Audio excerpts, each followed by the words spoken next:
Mutton biryani খাওয়ার জন্য চলে এসেছি কাবাব প্লেসে। তো বন্ধুরা, আমরা আজকে চলে এসেছি কাবাব প্লেস রেস্টুরেন্টে। এটি অবস্থিত ঢাকা টাঙ্গাইল হাইওয়ের পাশেই জিরানির বিকেএসপিতে, বিকেএসপির কাছেই। এটি একটি খুব আধুনিক একটি রেস্টুরেন্ট। বর্তমানে এই এলাকার ভিতরে সবথেকে ভালো মানের যে টপ যদি বলা হয় তাহলে টপ রেস্টুরেন্ট এটি। তো এখানের খাবার মোটামুটি ভালো কোয়ালিটিও যথেষ্ট মানসম্মত, এবং এখানের পরিবেশন প্লাস সব কিছুই ওভারঅল আজকে দেখাবো।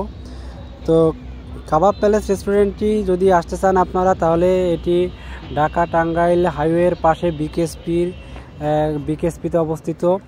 তো খাবারের মেনু দেখতে পাচ্ছেন যে খাবারের প্রাইসটা মোটামুটি হাই আছে।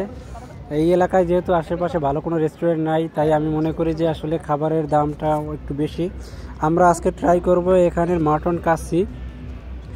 তো তারা একটা ওয়েলকাম ড্রিঙ্কস এখানে আসার পরেই তাদের যে কাস্টমার আছে সবাইকে একটা ওয়েলকাম ড্রিঙ্কস প্রদান করে, যেটি জিরার পানি। তো এটি অনেকেই পছন্দ করে। তাদের ডেকোরেশন সিস্টেমটা খুবই সুন্দর, লাইটিং প্লাস সব কিছুই ভালো, খাবারের কোয়ালিটিও মোটামুটি মানসম্মত। তো আমরা আজকের এই ভিডিওটিতে খাবারের রিভিউ দিব, প্লাস যে তাদের আমি প্রতিটি ভিডিওতেই মোটামুটি 3টি বিষয়ের উপরে রেটিং দিয়ে থাকি।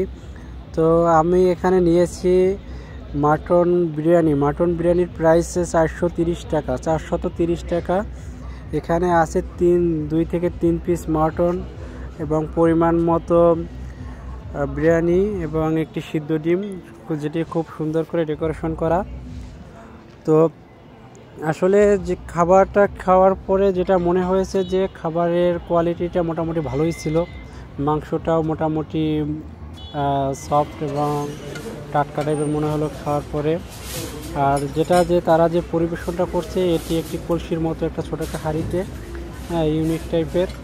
তো একজন মানুষের জন্য যেটুকু, এটা মোটামুটি পারফেক্ট।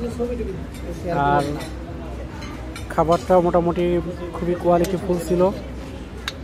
আসলে যদি আপনারা এখানে আসতে চান তাহলে আগেই অর্ডার করে নেবেন, কারণ অর্ডার না করলে এখানে এসে যদি অর্ডার করতে চান তাহলে মিনিমাম 30 থেকে 35 বা 40-45 মিনিট সময় লাগে তাদের এটা রেডি করে দেওয়ার জন্য।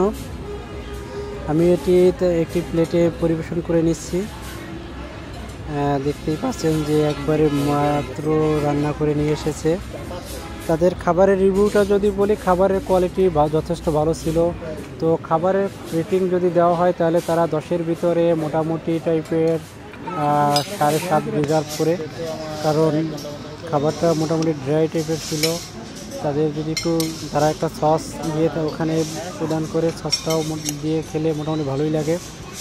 তো আপনারা যদি এখানে আসেন তাহলে অবশ্যই মাটন বিরিয়ানিটা ট্রাই করতে পারেন। মাটন বিরিয়ানিটা মোটামুটি কোয়ালিটিফুল।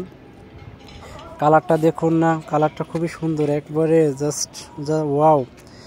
আর আরও যে একটি বিষয়ের উপরে রেটিং করে থাকি সেটি হলো তাদের ডেকোরেশন সিস্টেম। এখানে ডেকোরেশন সিস্টেমটা এই এলাকার ভিতরে যতগুলো রেস্টুরেন্ট আছে তার ভিতর থেকে বেস্ট।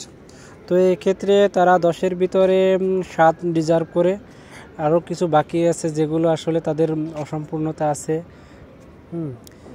আর যেটা তাদের ব্যবহারটা আসলেই ভালো, মানে বলার মতো না, যথেষ্ট তারা বিনয়ী এবং শ্রদ্ধাশীল। তাদের কথাবার্তা ব্যবহার সব কিছুই ভালো ছিল।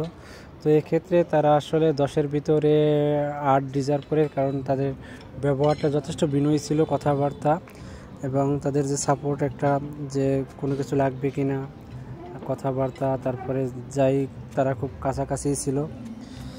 তো যারা দূর থেকে আসেন বা আশেপাশে আছেন তাহলে তারা চলে আসবেন এখানে খাবারটা মোটামুটি কোয়ালিটিফুল আছে, পরিমাণেও যথেষ্ট পরিমাণে আছে।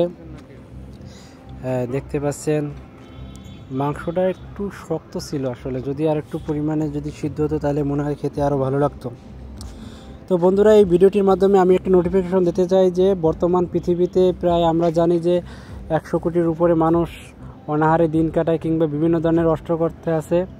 তো আপনারা এই ভিডিওটির মাধ্যমে আমি নোটিফিকেশন দিতে চাই, আমরা খাবার অপচয় করব না। খাবার অপচয়কে নিরুৎসাহিত করা হলো। যার সামর্থ্য অনুযায়ী পরিমাণ মতো খাবেন, ওয়েস্টেজ করবেন না। আর যদি এই ভিডিওটি ভালো লেগে থাকে তাহলে অবশ্যই আমার চ্যানেলটি সাবস্ক্রাইব করবেন। এটি আমার একান্তই ব্যক্তিগত এবং পার্সোনাল একটি চ্যানেল। আমি চাচ্ছি যে আমি যে দৈনন্দিন যে খাবারগুলো খাই কিংবা যে খাবারগুলো আমি খেতে পছন্দ করি ওইগুলোই আমি এই ভিডিওটির মাধ্যমে এখানে আপলোড করি। তো এখানে যে আমি রেটিং প্রদান করেছি এটা অবশ্যই আমার একান্ত ব্যক্তিগত মতামত, কিংবা তাদের সাথে কোনো ধরনের কোনো শত্রুতা বা ওই ধরনের কোনো ইন্টেন্সিটি আমার নেই। তো আপনারা চাইলে